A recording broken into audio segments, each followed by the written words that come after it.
Hello and welcome to another edition of the No Nay Never podcast and football show. I'm your host, Natalie Bromley, and this is the one we've all been waiting for. The Clarets 2-1 away last night at the Riverside secured a win for Burnley and automatic promotion to the Premier League. It has felt inevitable over the past few weeks, but the moment is finally here and we know what we will be playing next season. This episode, I'm joined by various members of the No Nay Never analysis show team to look back at that great victory last night and also look ahead with Statman Dave to a rather large game on Easter Monday at home as we face Sheffield United in the bid to not only get promotion, but to get that title too. So without further ado, let's go.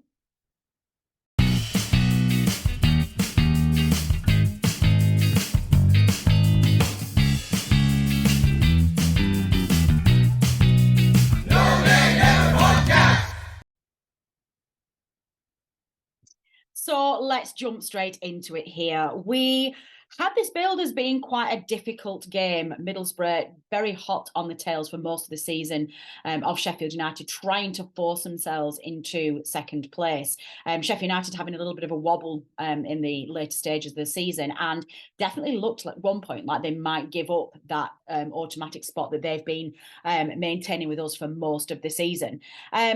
Yesterday, we started off Friday morning. And we knew that the early kick-off, Luton against Millwall, if Luton failed to beat them, if it draw or lose, then the Clarets could seal promotion away at Middlesbrough. It all started very well. Luton being held to a draw at Millwall, or at home to Millwall, against Millwall anyway, and they didn't do what they needed to do. It's been a bit of a weird ride as well for Luton. They'd managed to get themselves not only into the playoffs, but a shot at automatic as well. So step one, they failed, leaving the door open for Vincent Kompany's Clarets to seal promotion if they wanted to. Of course they wanted to, if they could do. Middlesbrough also needed to win. I think it's probably fair to say that anything less than a win for Middlesbrough probably put a nail in the coffin for their automatic promotion hopes as well. So we knew it was going to be tough. We knew that Middlesbrough were a completely different team to the one we faced earlier on in the season, and we knew we'd have our work cut out for us. Was not even a hassle. Burnley going out on front by Ashley Barnes to start off with, before conceding a shocking penalty. I think we'll come across that later on. I think that was probably one of the softest penalties that I ever got. For me, the Middlesbrough player dived. I wouldn't have given that as a penalty. Not sure it gets given with VAR in the Premier League, but there we are. So they pegged it back 1-1 early in the second half, before Connor Roberts, of all people, pipes up towards the end of the game, latching onto the end of a Nathan Teller goal into the box and puts the Clarets ahead. Once we got our noses in front again, we completely and utterly dominated that game. Middlesbrough could not get a foothold at all, and it was going to be pretty clear that we would have the professionalism and the talent to see the game out. Unbelievable scenes when the final whistle went. Just elation from the players' faces, from the management, from the fans. My heart rate was at 117 beats per minute, something like that, at the time that we were waiting for the last 10 minutes to go, but it was done and dusted. So I'm going to set off straight away and take you to the family von Rigby. We are going to get Charlotte's immediate reaction to that result. So the Rigbys were at the Riverside last night, and what a party that turned out to be, with two of, shall we call them, the old guard, scoring the goals to send Burnley shooting back up to the Premier League quicker than we think any of us have really imagined. Those scenes at full time really epitomise what this season's been about. The players, the team, the fans, the pride, the passion and the emotion. I'm sure there's a few thickheads in training this morning. It was interesting to see how Vincent Kompany reacted to it all. The players were on top of each other, piling on, jumping on top of each other in the middle of the pitch. And he kind of took a minute to step back and to really drink in the occasion before coming over and joining in with the celebrations. Yeah, I think there will be some sore heads this morning, not just amongst the players, but definitely on the fans as well. Great to see the emotion coming out there from the fans who were at the Riverside.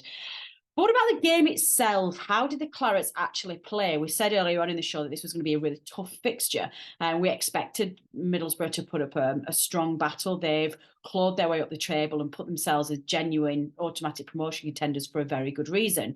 The Clarets have traditionally done very well against sides like that this season. We kept meeting sides and we were told that they're the informed side or they're second or they're third in the league, and still brushed them away. I'm going to hand over to analyst Rich Steele, and he's going to talk very much more about how we think the actual performance went. Hi everyone and good morning from the night before. Rich here from the No Nay Never podcast, and what an evening we had up at the Riverside Stadium. A night that'll live long in my memory for a long time.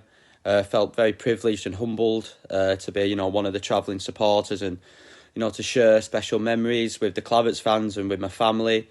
Like I said, it's been the most amazing season, and to round it off with with that win under the lights against a quality side was a very, very special moment. I thought overall in the game we deserved the win. Obviously went 1-0 up. Really pleasing to see Barnes score, and what a turnaround he's had. I personally thought he was brilliant last night. And then we started slowly in the second half, just kind of didn't come out the traps. They got a soft penalty, but then we were under the cosh a little bit. Well, that's what this team's done really well and improved from the start of the season. We might have gone 2-1 down, say if that was August or September, but we dug in and then we started to stamp our authority on the game again. And and then you see Connor Roberts, our right back popping up in the 6-yard area to score the goal is just something that obviously would never have happened in years gone by. And Teller with another great assist, even though from where I was, he looked way offside. I've not seen another replay. And then obviously I thought we managed the game really well, especially the last 15 minutes, 10 minutes, kept the ball a lot better, defending our box really well. I thought Muric commanded his box.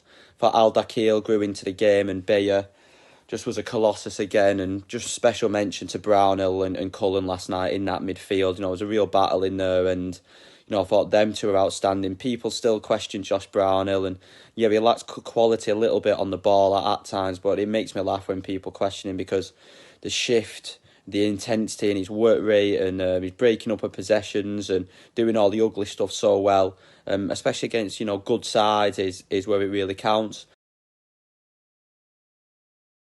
Now, one thing that we didn't see coming, and one thing that did put a little bit of a dampener on the promotion celebrations last night, was the announcement by Burnley legend Ashley Barnes at the end of the game that his tenure at the club is coming to an end. After over a decade of glorious years of Ashley Barnes, his contract doesn't look like it's been renewed at the end of the season, and he will be moving on. Quite an emotional announcement for both Ashley Barnes and from the fans as well. And I think a lot of the videos circulating social media today very much epitomise the raw emotion, the more upset that people are displaying towards Ashley. It's very fitting, actually, that Ashley was the one who got us off the mark and scoring last night. Many of our fans will be really sad to see Ashley go. And even if it does feel like maybe this is the right time, the club is progressing, it is bringing down its age of the players, and it is looking to play in a different way. It still feels like it's the end of an era.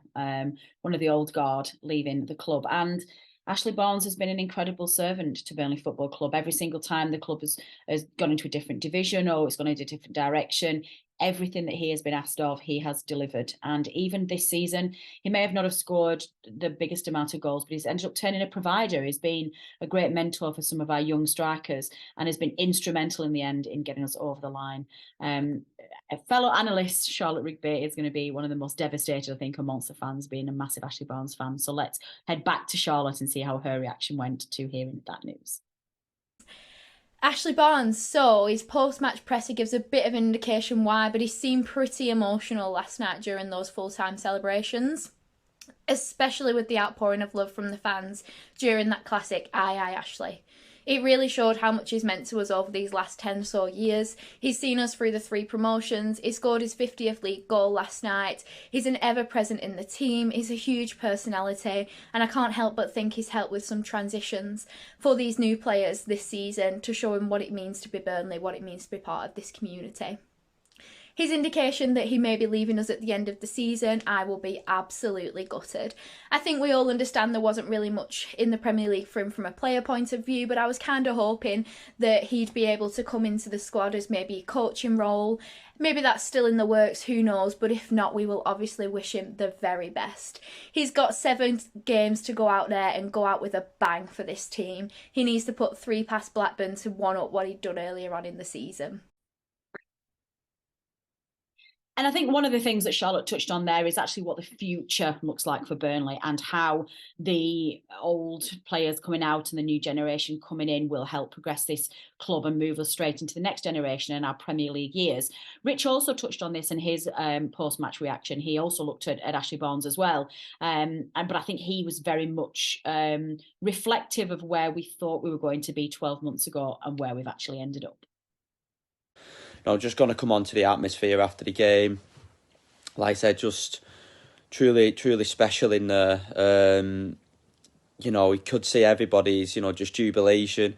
Like I said, last year, Good Friday, when Sean Dyche got sacked and seemed like all doom and gloom at Turf Moor. And I remember driving home from that Newcastle game, wondering about the future of Burnley. Everyone's worried about the finances and, a season's hard work and, just came together in that one moment. And like I said, the group of players have just gelled together so well. We've got a fantastic manager and you're really feeling positive about where the future holds. And, I think it was special, the reception the crowd give to Barnes. I'm not going to lie, I wrote Barnes off. I'll hold my hands up to say he's proved me wrong. That game against Sunderland where he went off at half-time and, let's be honest, he was poor to, come back in the team at Blackburn and, you've seen what a leader he's been, and I've watched the interview back this morning and I think it is the right time to go. But, what a servant and, 3 promotions like the same as Michael Duff, and you could really tell he was emotional by the applause that the fans give him. Gudmundsson, that was my favourite kind of moment, was the Icelandic clap against somebody who's been a great servant for Burnley, had a wretched time with injuries over the last few seasons and he's become a key player with company, and I think we missed him in the draw against Sunderland. He's come into that inside position, been superb, and also does another little lovely chant for Jack Cort too, who hasn't been in the team as much recently. But again, 3 really good servants for us over the years, and who'll hopefully play a part next season as well. And you could just see how together the spirit was. You could see some of the younger players really taking it in and enjoy it. Obafemi looked like he enjoyed it on the Insta stories, that's for sure. And, walking out of the stadium and talking to the different Burnley fans, you could just see how happy and, adulated everybody was and just in such high spirits. And the common theme was, it's not that just we went up, it's been an honour, it's been a privilege to watch some of the football that we've watched. I've watched football at Turf Moor this season that I'd never thought I'd watching Burnley, and seeing these young players grow into fantastic individuals, but even better into a fantastic team. And this team can win different ways now, and let's enjoy the rest of the season. Let's get the title done. I really hope we beat Sheffield on Monday after what happened at Bramall Lane. And you really think you don't want to look ahead too much because the Premier League's a different beast. It's going to be tough, of course, but where you felt with the old board and the previous regime, coming 17th was they were happy with that. And even when we got into Europe, it was kind of like, right, we've done this. There was no intent to progress, and I feel with Company at the helm, I think he'll definitely stay into next season. I think he's a level-headed guy, and I think with Pace and the current board, they want to keep progressing the club further and further, develop younger players, develop the academy, develop the women's team and everything. Off the pitch, you can see he's improving all the time. Even what they did in the fan zone last night was fantastic at innovation. So, real special time to be a Clarets fan.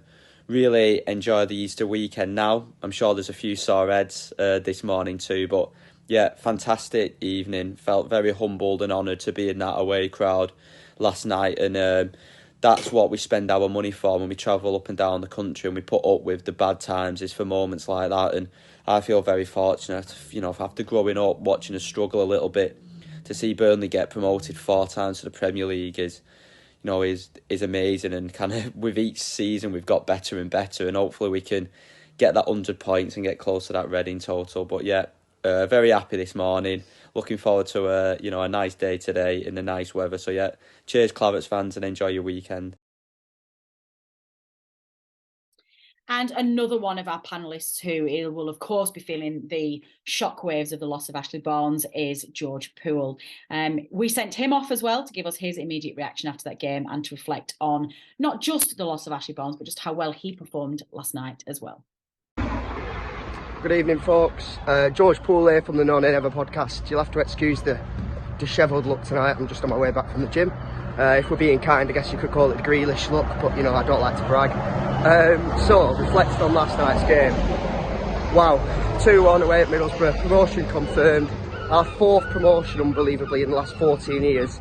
And, I said it in a video last night, I think you could make a case that this last decade following Burnley has been the best decade in the club's history. Because, yeah, we've won 2 Division 1 titles, absolutely no take away from those amazing teams. But in the last 10 years, we've had 3 promotions to the Premier League, 2 top 10 finishes, a gallivant into Europe. Does it get better than this? I don't think so. So reflecting on last night's game, I thought Ashley Barnes was absolutely tremendous. Obviously, he said after the game that it would be his last game for Burnley, very sadly. But his performance in the game was absolutely exemplary. He put us 1-0 up, just as he did against Wigan 9 years ago. Remarkable, really, to say what he's achieved at the club, how long he's been at the club, and how he's just been able to revitalise his career this season. So, really sad to see him go, but what a fairy tale ending. I think now my attention has been changed to not just the title, but to the record points total. We've got 7 games left. We need 6 wins and a draw to equal the record points total of 106. And we need 7 wins out of 7 to beat the record points total. If we can get past Sheffield United on Monday, which, by the way, is going to be no easy task, especially given the state of some of our players last night, and rightfully so, they enjoyed a little tipple. So, Monday's going to be a really difficult game, but if we can get past that, get a win against Sheffield United, the momentum that's going to be in the squad is just going to be off the charts. So, fingers crossed we can go for the record points total over the course of the next 7 games. But just fantastic to get promotion finally secured. It's felt like a very, very long time coming. But what an incredible season we've had. Let's enjoy these last 7 games, celebrate the players, celebrate the staff, celebrate Ashley Barnes, and let's give Barnes a proper send-off, and let's propel those players over the line towards not just the title, but the record points total. Reading, we're coming for you. Indeed. And let's give over back to Charlotte for one more time when she gives us a final word. Of course, the man that masterminded all of this, the one and only Vincent Kompany, put in charge just 12 months ago to take over from the one and only Sean Dyche. We'd had the same manager and the same squad and the same style and everything for the longest time. And just 12 months ago, Good Friday 2022 signalled the start of a new era. Sean Dyche leaving the club and Vincent Kompany coming in the summer. What a remarkable story. And we are very, very lucky to have him. I think most people very much believe that he has got some career ahead of him, and he will probably be a top 6 manager and certainly a Champions League manager before long. So let's leave a final word on Vincent Kompany. Back to Charlotte. Vincent Kompany's done an absolutely fantastic job this season with this team. He's come in as a newbie to management in the English leagues. Obviously, he's been won so much as a player in these leagues, but management's a whole new ball game, and he's really taken the bull by the horns. He started with a squad that was being massively depleted with people leaving, these Premier League players leaving, and he's really had to build up his own team from scratch. His own play style from scratch, teach that kind of style to the lads that were still there. And wow, what an amazing job he's done. I think even he couldn't imagine being where we are at the moment. So Burnley promoted back up to the Premier League. Let's have a huge promotion party on Monday and set our sights on going up as champions. The No Nay Never podcast is brought to you in association with the TalkSport Fan Network. Natalie Bromley is the host and editor, and the show is produced by Matt Moss. Our resident statistician is Dave Roberts, and our FPL expert is Adam Dennett. The Analysis Show team is collectively Tom Whittaker, Richard Steele, George Poole, Charlotte Rigby, Adam Dennett and Robbie Kopak. Our music is provided by George Gaskill, and our newsletter team is headed up by Jamie Smith. If you don't already, you can subscribe to our newsletter by visiting nonadenever.substack.com. Our thanks as ever go to our partners TalkSport. We are as ever proud to be part of the TalkSport Fan Network.